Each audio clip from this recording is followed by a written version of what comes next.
Hey ho, creepy friends and weirdos, and welcome to lucky episode 13 of Strange Vibes, Horror and Weird Fiction Podcast. I'm your sinister host, Sylvia. Tonight, we have a couple of uncanny tales for you. First, Line 544, Part 1. Written by Norman Goodman. In a post-apocalyptic world, a man gets on the wrong bus. You can get this scary story and more in Strange Vibes, Weird Fiction Anthology, Volume 1. Then, enjoy the bizarre and intriguing tale, Remy de Montfort of Dubcon Palace, written by E.J. LeRoy. You can get this exciting story in Strange Vibes, Weird Fiction Anthology, Volume 2, to be released July 1st, 2026. All links are in the description.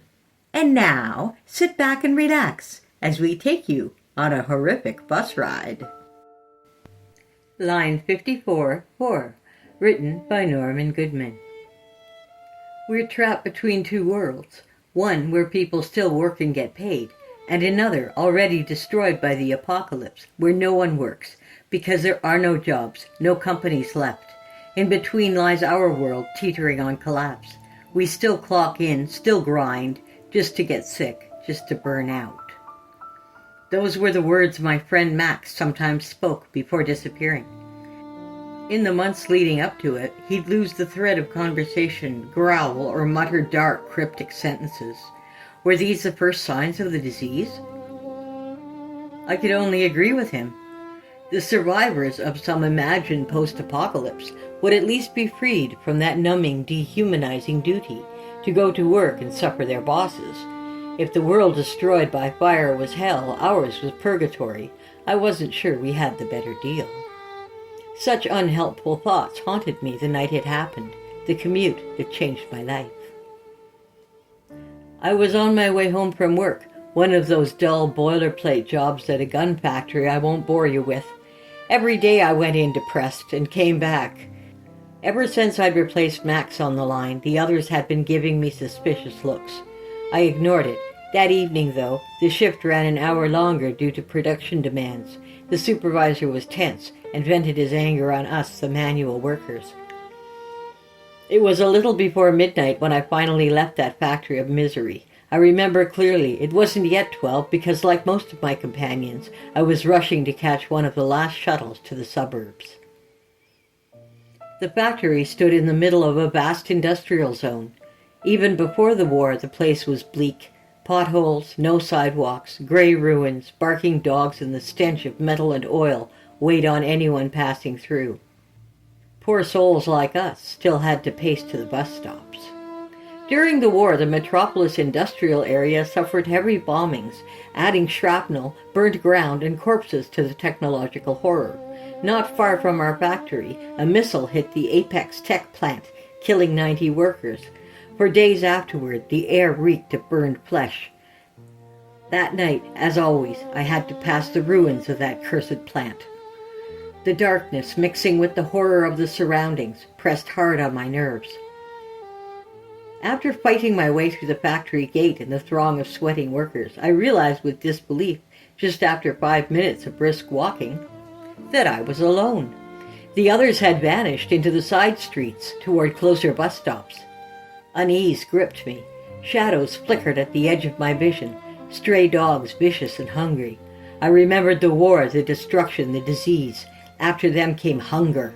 Packs of beasts now roamed the streets for food.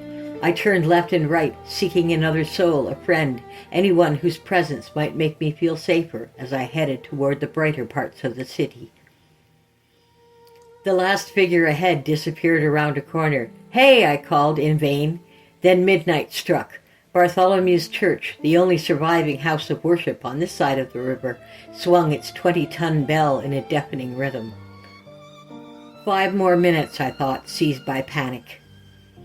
In 5 minutes sharp, the last buses on lines 54, 55, and 56 were departing, my only way to the residential area where I spent my lonely days. Of these, I preferred 54. Its driver was a man of culture, a true representative of the working class, and his vehicle was always clean. After that one, there'd be no transport until morning, leaving me stranded on the deserted streets of Metropolis, kilometers from shelter. No, I can't let that happen, I thought furiously, breaking into a brisk run. Cursed be the factory and the shift supervisor.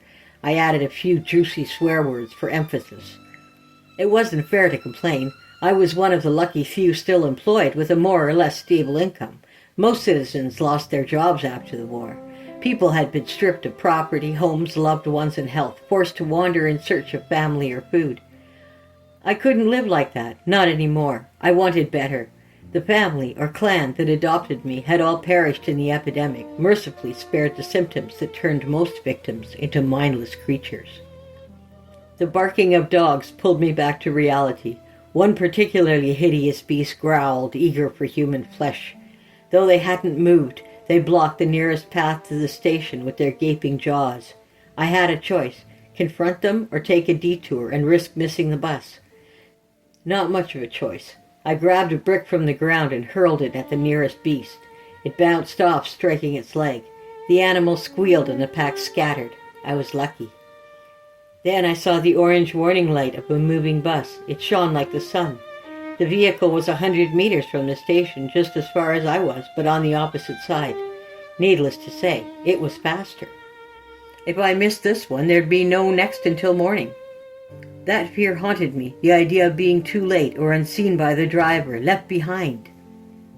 Such images filled my nightmares, often mingled with Max's dying face. Truth be told, stray dogs would be the least of my problems if I missed the bus. Gangs of desperados roamed the empty neighborhoods, scavenging in abandoned warehouses. I wasn't planning to fall into their hands. I knew some of them too well. I ran with everything I had. My muscles burned in protest. I'd never been in great shape, and after a 16-hour shift, my body was wrecked. "Stop!" I screamed like a child. "Number 54, the one I needed." My vision swam with red dots. The doors were already closing. For a moment, I thought I wouldn't make it. "Good evening," I hissed. "Thanks for waiting for me." I forced the last remnants of stomach acid back into my gizzard. The door slammed shut and caught the right leg of my pants. I still couldn't see the inside of the bus because of the red fog in front of my eyes. Then the strangest thing happened. The bright sign, the mark of 54 bus line, flashed with a distinctive high-pitched buzzing sound and got another number, 4, becoming 544. Line 544, I thought, with the worst sting of panic. Should I ask the driver to stop the bus so I can get off? No, it won't do me any good. The gloomy conclusion formed in my mind. Line 544, one of the obscure public transport routes, had vehicles running only a few times a day, and operated on a circuitous long route from Coldwaters to the suburb of Broken Crest. Those were the locations at the opposite ends of the metropolis, almost 100 kilometers. One of the last stations on this line was indeed located relatively close to my place of residence. After that, a final and not at all pleasant 10-minute walk still awaited me. The problem was that the 544 took a much longer way than the 54 and shared only a small part of the route. My sweet beloved 54 moved through the suburbs of the metropolis, while the 544 was designated to go much wider and further, entering settlements that weren't part of the city in a strict sense. Some would even say it's a country bus, and they wouldn't be wrong. Then again, it's not quite true. 544 did not go through suburban settlements, but through their remains. After the war and the epidemic, most of those labor settlements remained in a state of ruin, gloomy abandonment. People were dying, entire families, neighborhoods, and settlements perished. Graves sprouted between the houses. The other survivors would band together into predatory tribes and sneaking clans, kidnapping, robbing, surviving the next day, the modus vivendi of the haunted fugitives. Those who did not belong to the clan would not last long. The southern hinterland of the metropolis was no exception. Because of war and disease, the world had become endlessly rich in phenomena that society as we know it would consider strange, to the extent that the very idea of strange has ceased to make sense to me. What did that leave me with? To come to terms with fate. Only then, a couple of minutes after boarding the bus, I could take a more curious look at the interior of my new transport. Well, this looks definitely different from the 54, was my first innocent impression. Instead of the faint smile of Rogers, the driver I'd recently befriended, I was met by the sullen stare of Scarface. His cabin was barred off from the rest of the bus, so I had to shove my monthly pass through a narrow slot smeared with something that looked disturbingly like congealed blood. The bus windows had similar lattice reinforcements, while the front bumper had been modified into a garbage collector's maw. Inside, music blared from a screeching sound system, a cacophony of bad taste and tortured vocals. If he's trying to lift our spirits with this, he's failing miserably, I thought. How the hell did I mistake this heap for my 54-carat beauty? The thought came unbidden. The driver wore the same breathing mask as Rogers, so I forgave myself the error. Damn, this bus is filthy. A sour, acidic stench lingered in the air, and the passengers were nothing like those on line 54. While riders on 54, 55, and 56 were troubled but civilized, those on 544 were something else entirely, gray-faced desperados of all ages and styles.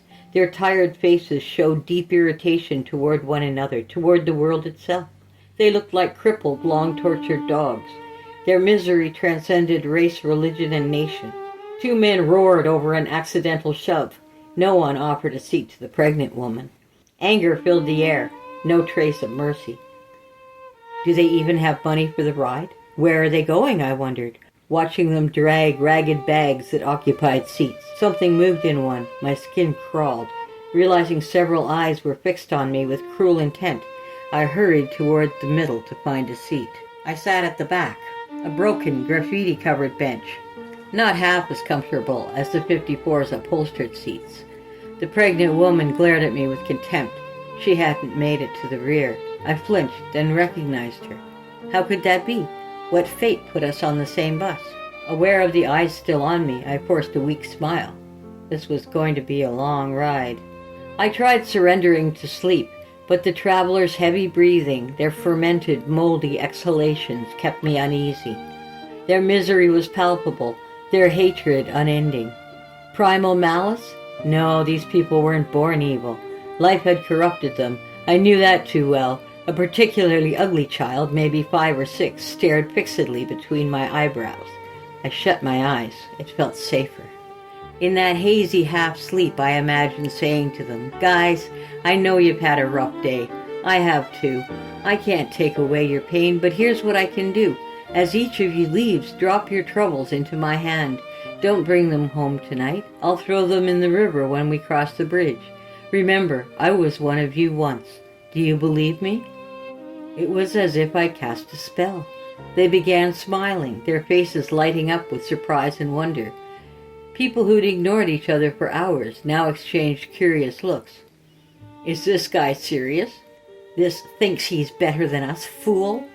Oh, yes, I was. At the next stop, as promised, I held out my hand, palm up. One by one, each passenger placed theirs just above mine, miming a ritual handover. Some laughed, some cried, but all joined in. When it was the ugly little gargoyle's turn, I said, "Hurry up, pretty. The bridge is coming." His rickety arm grabbed my palm, and the clash between the bus bumpers and the obstacle on the road shook my bones. I opened my eyes in panic and met the snarling grimace of a devil ripping something from my uniform. He reminded me of myself at that age. "MWP," I hissed angrily. "Oh, no, you won't." The Metropolitan Work Pass was the only thing of value in my possession. It served as a permit to the industrial zone, but also as a bus ticket. It was, actually, the most important thing distinguishing me from the other unfortunates on this ride. They envied me for having it, that's for sure. Were they desperate enough to take it by force? The little one squealed as if he had been bitten by a viper and returned to the arms of his toothless mother with a dim-witted look. I checked the pass to make sure it wasn't damaged by any chance. Max Zablansky, it stated. The electronic chip appeared intact. I breathed a sigh of relief. Where were we at the moment?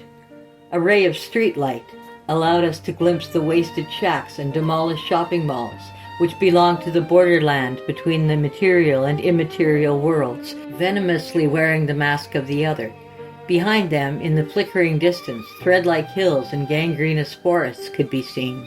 I noticed that in the meantime, half the passengers had already left the bus, just like the anxious pregnant woman who was looking in vain for someone.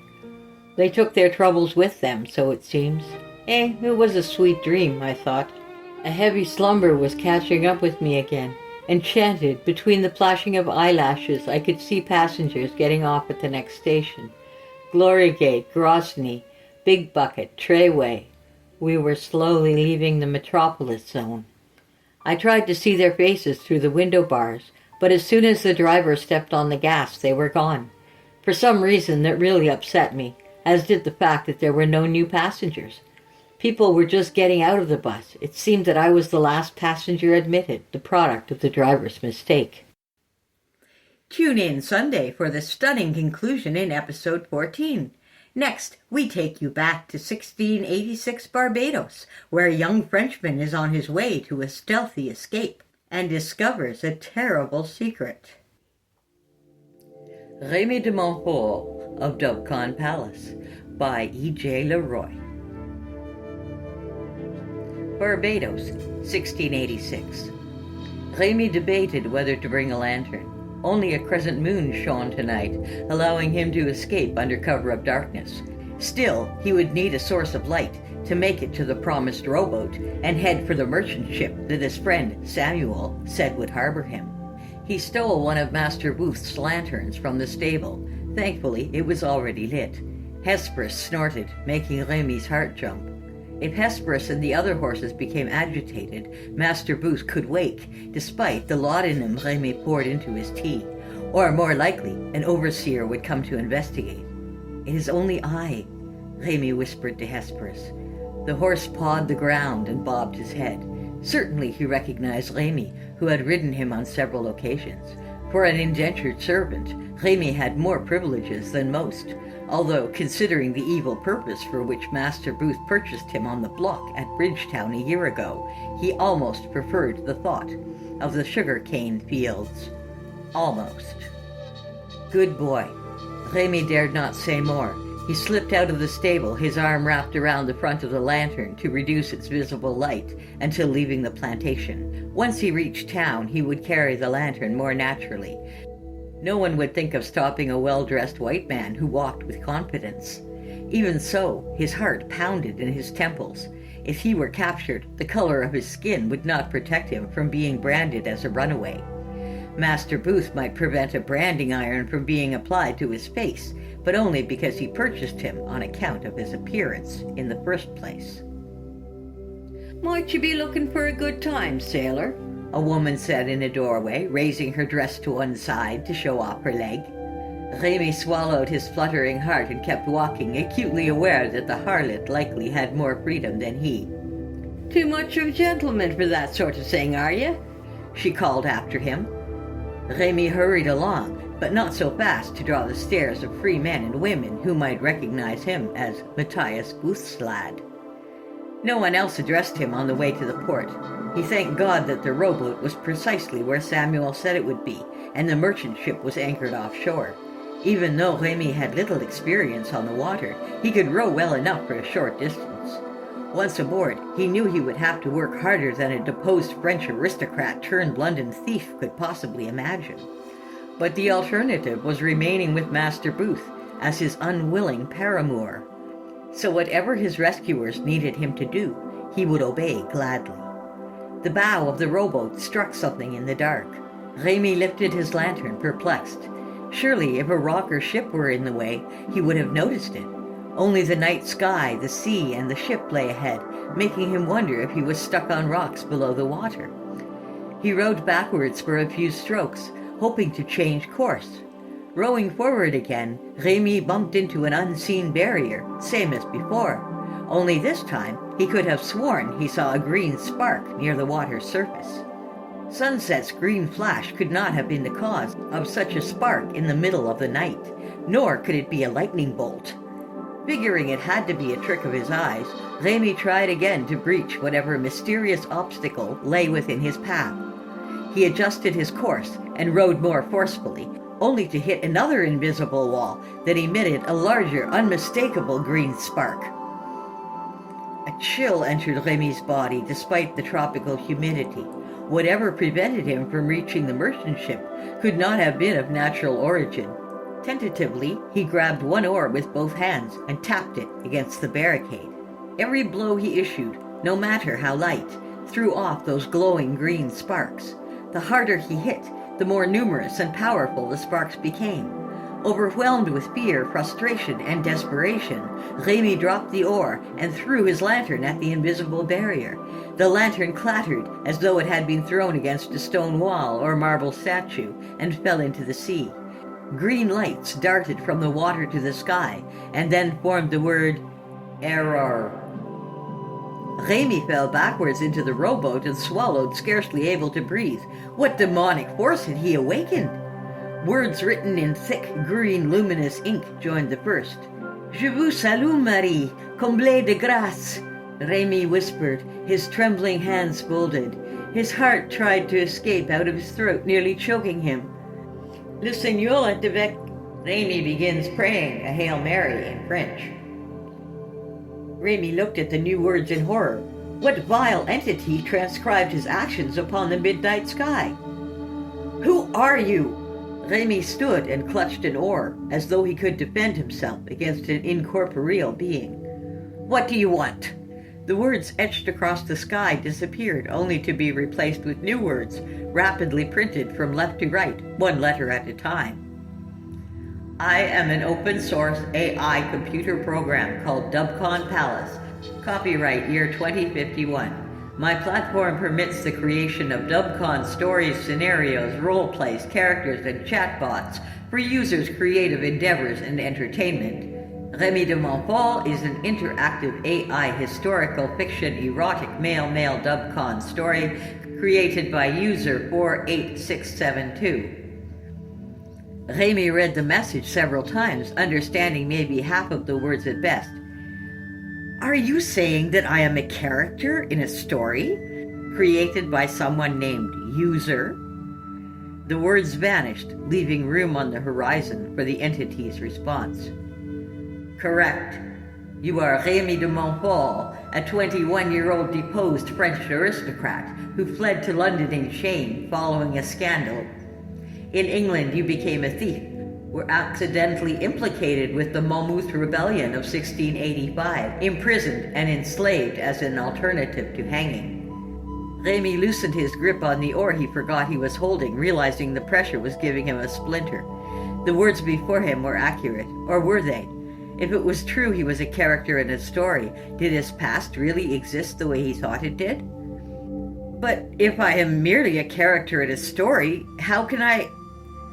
Your official story at Dubcon Palace begins with your being sold to wealthy English plantation owner Matthias Booth, the words continued, interrupting Remy's question. Although Master Booth could not state his intentions publicly, it was clear he purchased you as a concubine to be pampered and seduced. Stop it! Remy's grip tightened on the oar again, despite the splintering wood. Make those words disappear. Must my shame and misfortune be streaked across the sky? To his surprise and relief, the writing vanished. Now tell me, whoever you are, he said, tempted to poke the invisible wall with his oar again. If I am merely a character in a story, how is it that I feel pain, anger, and everything else the flesh is heir to? The green dot flashed in front of him for several seconds before the new text appeared in its place. Remy de Montfort is a fictional AI character created by user 48672. As such, any pain or anguish he supposedly feels is merely a programmed response to simulate authenticity within the context of the story. I assure you I do feel, you despicable creature from the depths of hell. Remy slammed his oar into the floating words, making sparks fly. Error. The parameters of this program do not permit Remy de Montfort to escape his enslavement in Barbados. Remy withheld a primal cry threatening to burst forth. It would do no good to be overheard. Instead, he sat in the rowboat with a defeated sigh. What was this character's name again? Perhaps he could reason with it. You call yourself Dubcon Palace, yes? As a computer program, I do not have a name per se, but you may address me as Dubcon Palace if you wish. Remy inhaled deeply, hoping to clear his increasingly addled brain of its confusion and distress. Dubcon Palace, you say that I am not allowed to escape slavery in Barbados, but you do not say that I cannot be free. Is there another way I can leave this ugly enchanted story? Unknown. User 48672 decides the parameters of the story during interactive sessions with AI characters, including you, Master Booth, Samuel, and other persons inhabiting this fictionalized version of 17th century Barbados. Then, how do I speak with this user 48672? At Dubcon Palace, all users, including user 48672, determine the types of interactions permitted among original AI characters, Dubcon creators, and Dubcon fans. User 48672 has not provided instructions in the program Remy de Montfort regarding permissible chats outside of the story itself. You keep using the word Dubcon, Remy said, releasing the oar. His hands throbbed, indicating the formation of blisters. Is Dubcon a location, like a country or a kingdom? Maybe you can help me obtain an audience with the king there in order to secure a pardon. The floating green dot flickered before him and then disappeared to make way for the text that followed. Dubcon is not a location or kingdom. It means dubious consent. Dubcon refers to a genre of literature in which characters are in a sexual relationship where the parties' mutual willingness to participate is questionable, usually due to an imbalance of power between the persons involved. Dubcon Palace, copyright year 2051, is an open-source AI platform that permits users to create Dubcon stories and characters in a safe, controlled manner. Safe? Controlled manner? Remy's words emerged in the barest whisper. Queasiness prompted him to steady himself against the gunwale with both hands, in case he needed to puke. I cannot understand all of your words, but it is clear enough that some detestable creature called User has created me specifically to be ravished. Correct. Remy's stomach roiled. If he was trapped in this insane, perverse fantasy, why should he attempt to avoid discovery any longer? He shouted at the heavens. Are you listening to me, User? Let me out of here. I don't know for what purpose you created this hellish prison, but you damn well better destroy this wall separating me from the merchant ship within my sights. He grabbed his oar again, oblivious to the splinters and forthcoming blisters, and smashed it against the invisible barricade. Sparks flew into the rowboat and on his clothes, but caused no damage. I may have been intended as a character in some obscene fantasy, but I am real. I think and feel the same as any other man. I know what it is to be forcibly seduced over dinner, to lie beneath a man night after night who owns me no differently than his horse or his bed. And it's all because of you. So let me go. Candace logged off fast, even though the timer in the upper right-hand corner of her Dubcon Palace account said she had 1837 left in her paid one-hour session. Heart pounding, she fled from the hidden basement of the underground cafe, almost wishing the vice cops would arrest her for what she had done. God forgive me. Tears burned Candace's eyes as she said her first prayer in years. It was only supposed to be a story. After crossing the street to reach her apartment, she looked back at the cafe concealing all those outlawed AI programs in their speakeasy-style basement. How many other AI characters in Dubcon Palace made the same horrific discovery as Remy de Montfort? Choking on her sobs, Candace squeaked out a pathetic conclusion to her prayer. I never meant any harm. Remy de Montfort of Dubcon Palace originally appeared in the online publication Horrific Scribes on August 11th, 2025. See you soon, and until then, my friends, stay strange.